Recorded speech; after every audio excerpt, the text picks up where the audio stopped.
ফাহাদ বাহির থেকে আসলো। সেই ডাকাডাকি শুরু করলো, বউ কোথায় গেলে, এবং সোফায় বসে রইলো। একটু পরে বউ আসলো। কোথায় গেছিলে? ফাহাদের বউ ফাহিমা বলল, বান্দিগিরি করতে গেছিলাম। ফাহাদ বলল, আর এত চিল্লাপাল্লা করো না তো, সংসারের কাজ একটু একটু সবাই করে। ফাহিমা বলল, কি তোমার সংসারে একটু কাজ? তুমি জানো সারাদিন আমাকে কত কাজ করতে হয়েছে? ফাহাদ বলল, আচ্ছা ঠিক আছে ঠিক আছে, এবার বাজারের ব্যাগটা দাও, বাজারে যাব। ফাহিমা রেগে গিয়ে বলল, বাজারের ব্যাগ নেওয়ার জন্য আমাকে ডেকেছো তুমি? রান্নাঘর থেকে ব্যাগটা নিতে পারলে না? এবার ফাহাদ একটু রেগে গিয়ে বলল, লাগবে না বাজারের ব্যাগ, বলে ফাহাদ চলে গেল। ফাহাদের বন্ধু রাজু আসলো, বলল, ভাবি তুমি কি সুন্দর। বদমাস, লুকিয়ে লুকিয়ে তখন কি দেখছিলে? রাজু বলল, ভাবি আমাকে বদমাস বললে কেন? ফাহিমা বলল, বদমাসকে বদমাস বলবো নাকি সাধু বলবো? রাজু এবার মনে মনে বলল, বদমাসগিরি কাকে বলে তোমাকে দেখাবো, বলে রাজু চলে গেল। ফাহাদ বাজার নিয়ে আসছিল। রাজু ফাহাদকে দেখে বলল, ভাই তোর খোঁজে তোর বাড়িতে গেছিলাম, দেখা হয়ে গেল তোর বউয়ের সাথে, যে বাজে ব্যবহার, আমার মনে হয় না কোনো ভালো বংশের মেয়ে। ফাহাদ বলল, আমার বউ খুব সুন্দরী তো, তাই একটু এরকম কড়া মেজাজের।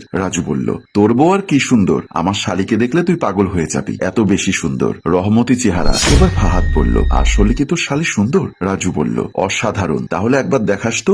রাজু বলল, ঠিক আছে তোকে দেখাবো, তবে তুই বউকে একটু টাইট দিস। ফাহাদ বলল, যদি উল্টো হয়ে যায়, যদি বাপের বাড়ি চলে যায়? রাজু চেকুন গলায় বলল, বাপের বাড়ি গেলে যাক, আমার শালিকে প্রয়োজনে তোর সাথে বিয়ে দিয়ে দিব। এবার ফাহাদের বুকে একটু সাহস আসলো। ঠিক আছে বন্ধু, আজকে থেকে আমি আর বউকে ভয় পাবো না। আচ্ছা শোন, আমি বাড়িতে যাই, বউয়ের একদিন আমার যে কদিন লাগে। রাজু বলল, এই তো বীর পুরুষের মতো কথা বললি। এ কথা বলে বাড়ির দিকে রওনা দিল। রাজু পেছন ফিরে বলল, ফাহাদের বউ তুই আমাকে বদমাস কইছস, তোর সংসারের আমি 12টা বাজাইয়া দিব, মাত্র তোর স্বামীকে মাথার ভেতরে গিরিঙ্গি ঢুকিয়ে দিলাম। ফাহাদ বাজার নিয়ে আসলো। এসে বউকে ডাকাডাকি শুরু করলো। বউ আসলো, বলল, বাজার থেকে কি এনেছো? বাজারের ব্যাগ ঘাটাঘাটি করে ফেললো। ছোট মাছ। এত রাতে আমি ছোট মাছ কাটতে পারবো না, সারাদিন কাজ করতে করতে আমি হয়রান হয়ে গেছি। ফাহাদ বলল, কাজ করতে না পারলে তুই বাপের বাড়ি চলে যা। এভাবে দুজনের মধ্যে তর্ক বিতর্ক হয়। এক পর্যায়ে রাগারাগি করে ফাহাদ বলে যায়, কাল নাগিনী তোর হাতে আমার সুখ শান্তি হবে না, আমি আর একটা বিয়ে করব, এবং তোর চেয়ে ডাবল সুন্দরী। কথা বলে রাগ করে ফাহাদ বাহির হয়ে যায় বাড়ি থেকে। ফাহাদ আবার আসলো তার বন্ধু রাজুর কাছে। রাজু ফাহাদকে দেখে এগিয়ে আসলো, বলল, কি খবর বন্ধু, তোর তো চেহারা খারাপ হয়ে গেছে, মনে হয় ফ্যামিলিতে কোনো ঝামেলা, আমাকে বল, আমি এসবের সমাধান করে দিব। ফাহাদ বলল, আমার মনে হয় শান্তি হবে না এই বউয়ের হাতে। রাজু বলল, তোকে বলেছি না আমার শালিকে তোকে বিয়ে দিয়ে দিব? ফাহাদ বলল, দূর, আমি হলাম একজন বিয়ে করা ছেলে, আর তোর শালি এত সুন্দরী, তার উপর এখনো বিয়ে হয়নি, আমার মতো বিয়েটা ছেলেকে পছন্দ করবে? রাজু বলল, দোস্ত এটা সম্পূর্ণ আমার উপর ছেড়ে দে, আমি যাই বলি এর বাহিরে আমার শ্বশুর শাশুড়ি, আমার শালি কেউ আপত্তি করবে না। ফাহাদ বলল, তাহলে তুই কথা বলে দেখ। রাজু বলল, কথা বলতে হবে না, তুই কালকে 10টার সময় কাজী অফিসের সামনে থাকবি, আমার শালিকে নিয়ে আসবো, তোর সাথে বিয়েটা হবার পর তারপর আমি ভাত খাবো, তার আগে আমি ভাত খাবো না, এটা আমার ওয়াদা। ফাহাদ এবার খুশি হয়ে বলল, আসলে তোর মতো বন্ধু পাওয়া ভাগ্যের ব্যাপার। পরদিন বিয়ে শাদী হয়ে গেল। রাজু শালিকে ফাহাদের হাতে তুলে দিল। এবার ফাহাদ বলল, দোস্ত তোর এত সুন্দরী শালিকে আমার মতো একজন বিবাহিত ছেলের কাছে বিয়ে দিয়ে যে উপকার তুই করেছিস, আমি জীবনেও ভুলবো না। কথা শুনে শালি বলে উঠল, কি বললেন দুলাভাই, বিবাহিত? এবার দুলাভাই রাজু বলল, তোমার যে আগে বিয়ে হয়েছিল সে কথা তো আমি তাকে বলিনি। এবার ফাহাদ বলল, কি আগে বিয়ে হয়েছিল? রাজু বলল, তোরও সেকেন্ড বিয়ে, তোমারও সেকেন্ড বিয়ে। শালি বলল, মানে?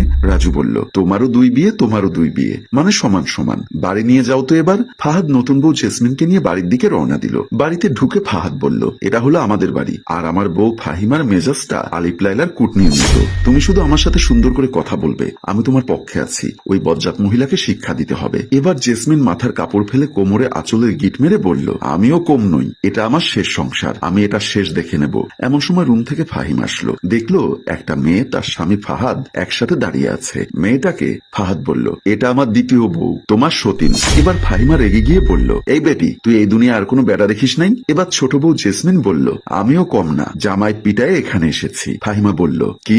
আসতে না আসতে আমার মুখের উপর কথা। এবার ফাহিমা জেসমিনের চুল ধরে টানতে লাগলো। জেসমিনও ফাহিমের চুল ধরে টানতে লাগলো। ফাহাদ এবার মাঝখানে ঝামেলায় পড়ে গেল। হঠাৎ বলে উঠল, চুপ, একদম চুপ। এবার জেসমিন এবং ফাহিমা চুল ছেড়ে দিয়ে ফোপাতে লাগলো। ফাহিমা বলল, আমি মেম্বারের কাছে বিচার দিব।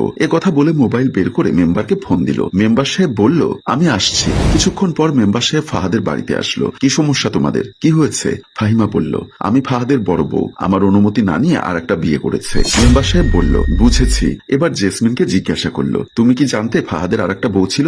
জেসমিন বলল, জানতাম না। এবার মেম্বার সাহেব চিন্তায় পড়ে গেলেন। বড় বউকে বললেন, তুমি ফাহাদের সংসার করবে? বড় বউ একটু চিন্তা করে বলল, হ্যাঁ করব।